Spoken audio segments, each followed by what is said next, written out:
Pride and Prejudice by Jane Austen.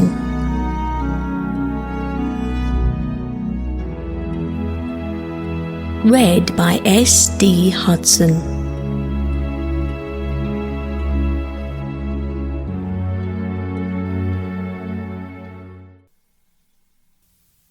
Chapter 34. When they were gone, Elizabeth, as if intending to exasperate herself as much as possible against Mr. Darcy, chose for her employment the examination of all the letters which Jane had written to her since her being in Kent.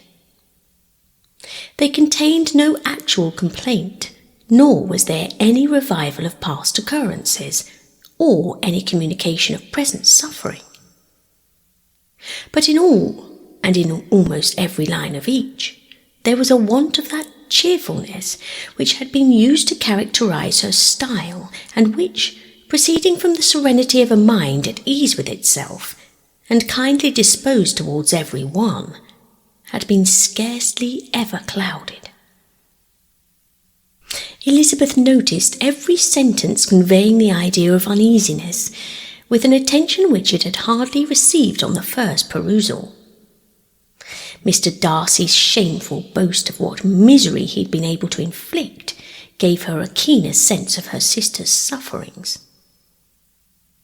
It was some consolation to think that his visit to Rosings was to end on the day after the next, and a still greater that in less than a fortnight she herself should be with Jane again, and enabled to contribute to the recovery of her spirits by all that affection could do. She could not think of Darcy's leaving Kent without remembering his cousin was to go with him.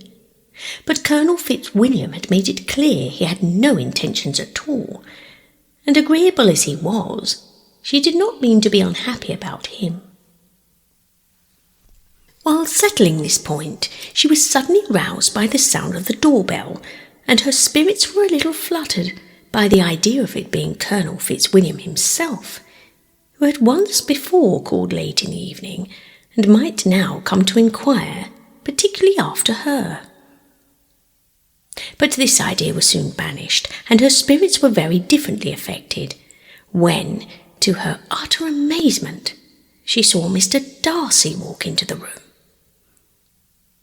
In a hurried manner he immediately began inquiry after her health, imputing his visit to a wish of hearing she was better. She answered him with cold civility. He sat down for a few moments, and then, getting up, walked about the room. Elizabeth was surprised, but said not a word. After a silence of several minutes, he came towards her in an agitated manner, and thus began. "In vain I have struggled. It will not do. My feelings will not be repressed. You must allow me to tell you how ardently I admire and love you." Elizabeth's astonishment was beyond expression. She stared, coloured, doubted, and was silent. This he considered sufficient encouragement, and the avowal of all that he felt and had long felt for her immediately followed. He spoke well, but there were feelings besides those of the heart to be detailed, and he was not more eloquent on the subject of tenderness than of pride. His sense of her inferiority, of which being a degradation of the family obstacles which judgment had always opposed to inclination, were dwelt on with a warmth which seemed due to the consequence he was wounding, but was very unlikely to recommend his suit. In spite of her deeply rooted dislike, she could not be insensible to the compliment of such a man's affection, and though her intentions did not vary for an instant, she was at first sorry for the pain he was to receive, till, roused to resentment by his subsequent language, she lost all compassion in anger. She tried, however, to compose herself to answer him with patience when he should have done.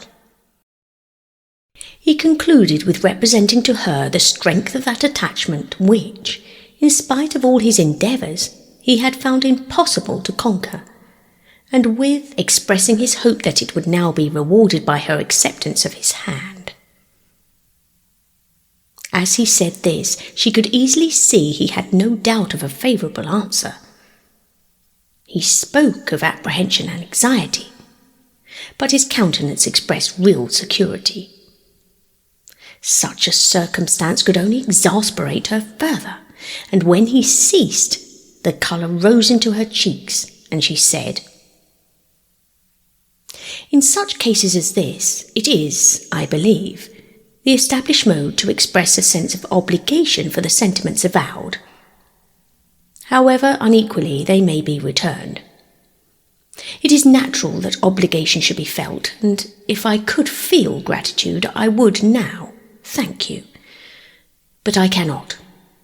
I have never desired your good opinion, and you have certainly bestowed it most unwillingly. I am sorry to have occasioned pain to anyone. It has been most unconsciously done, however, and I hope will be of short duration. The feelings which you tell me have long prevented the acknowledgment of your regard can have little difficulty in overcoming it after this explanation." Mr. Darcy, who was leaning against the mantelpiece with his eyes fixed on her face, seemed to catch her words with no less resentment than surprise. His complexion became pale with anger, and the disturbance of his mind was visible in every feature. He was struggling for the appearance of composure, and would not open his lips till he believed himself to have attained it. The pause was to Elizabeth's feelings dreadful. At length, in a voice of forced calmness, he said,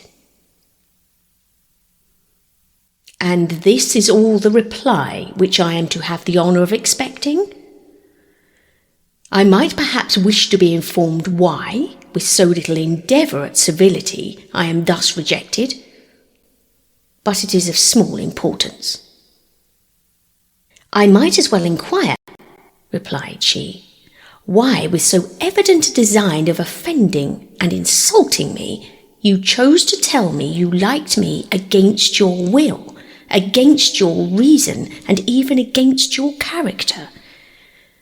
Was not this some excuse for incivility if I was uncivil? But I have other provocations. You know I have. Had not my feelings decided against you, had they been indifferent, or had they been even favourable, do you think that any consideration would tempt me to accept the man who has been the means of ruining, perhaps for ever, the happiness of a most beloved sister?" As she pronounced these words, Mr. Darcy changed colour. But the emotion was short, and he listened without attempting to interrupt her, while she continued. "I have every reason in the world to think ill of you. No motive can excuse the unjust and ungenerous part you acted there. You dare not, you cannot deny that you have been the principal, if not the only means of dividing them from each other, of exposing one to the censure of the world for caprice and instability, the other to its derision for disappointed hopes, and involving them both in misery of the acutest kind." She paused, and saw with no slight indignation that he was listening with an air which proved him wholly unmoved by any feeling of remorse. He even looked at her with a smile of incredulity. "Can you deny that you have done it?" she repeated. With assumed tranquillity he then replied, "I have no wish of denying I did everything in my power to separate my friend from your sister, or that I rejoice in my success. Towards him I have been kinder than towards myself.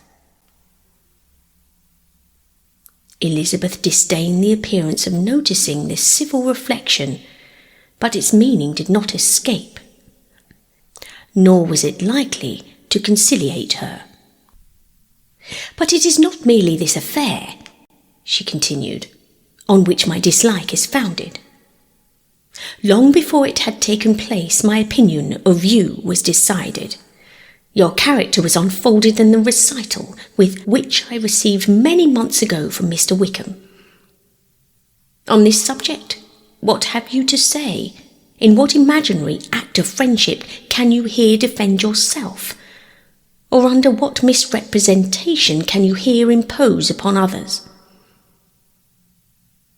"You take an eager interest in that gentleman's concerns," said Darcy in a less tranquil tone and with a heightened colour.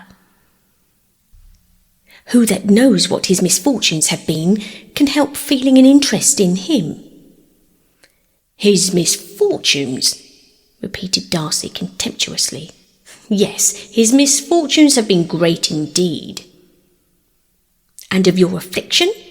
cried Elizabeth with energy.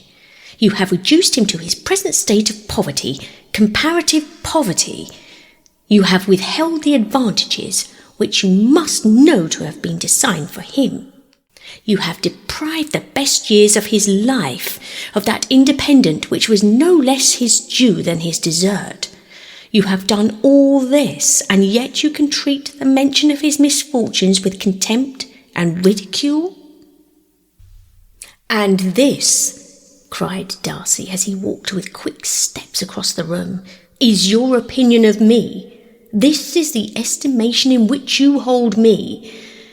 I thank you for explaining it so fully. My faults, according to this calculation, are heavy indeed.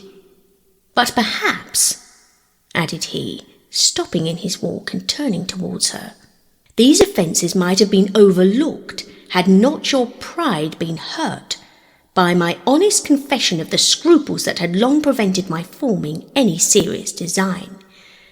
These bitter accusations might have been suppressed had I, with greater policy, concealed my struggles, and flattered you into the belief of my being impelled by unqualified, unalloyed inclination, by reason, by reflection, by everything. But disguise of every sort is my abhorrence, nor am I ashamed of the feelings I related. They were natural and just. Could you expect me to rejoice in the inferiority of your connections? To congratulate myself on the hope of relations whose condition in life is so decidedly beneath my own?" Elizabeth felt herself growing more angry every moment, yet she tried to the utmost to speak with composure when she said, "You are mistaken, Mr. Darcy, if you suppose that the mode of your declaration affected me in any other way than as it spared me the concern which I might have felt in refusing you had you behaved in a more gentlemanlike manner." She saw him start at this, but he said nothing, and she continued, "You could not have made me the offer of your hand in any possible way that would have tempted me to accept it." Again his astonishment was obvious, and he looked at her with an expression of mingled incredulity and mortification. She went on, "From the very beginning, from the first moment, I may almost say, of my acquaintance with you, your manners impressing me with the fullest belief of your arrogance, your conceit, and your selfish disdain of the feelings of others, were such as to form that groundwork of disapprobation on which succeeding events have built so immovable a dislike. And I had not known you a month before I felt that you were the last man in the world whom I could ever be prevailed upon to marry."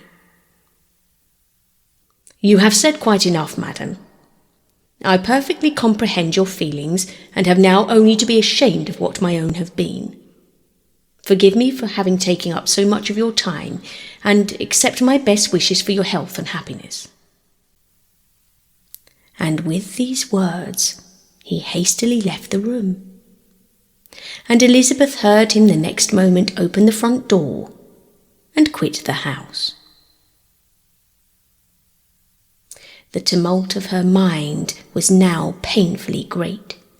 She knew not how to support herself, and from actual weakness sat down and cried for half an hour. Her astonishment as she reflected on what had passed was increased by every review of it. That she should receive an offer of marriage from Mr. Darcy, that he should have been in love with her for so many months, so much in love as to wish to marry her in spite of all the objections which had made him prevent his friends marrying her sister, and which must appear at least with equal force in his own case, was most incredible. It was gratifying to have inspired unconsciously so strong an affection, but his pride, his abominable pride, his shameless avowal of what he had done with respect to Jane, his unpardonable assurance in acknowledging, though he could not justify it, and the unfeeling manner in which he had mentioned Mr. Wickham, his cruelty towards whom he had not attempted to deny, soon overcame the pity which the consideration of his attachment had for a moment excited. She continued in very agitating reflections till the sound of Lady Catherine's carriage made her feel how unequal she was to encounter Charlotte's observation, and hurried her away to her room.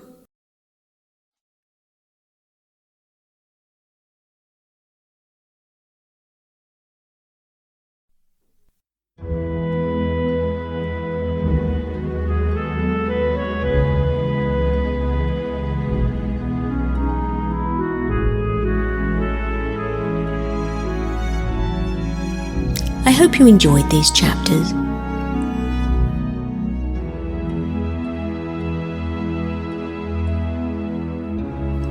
If you did, please consider following me to hear more.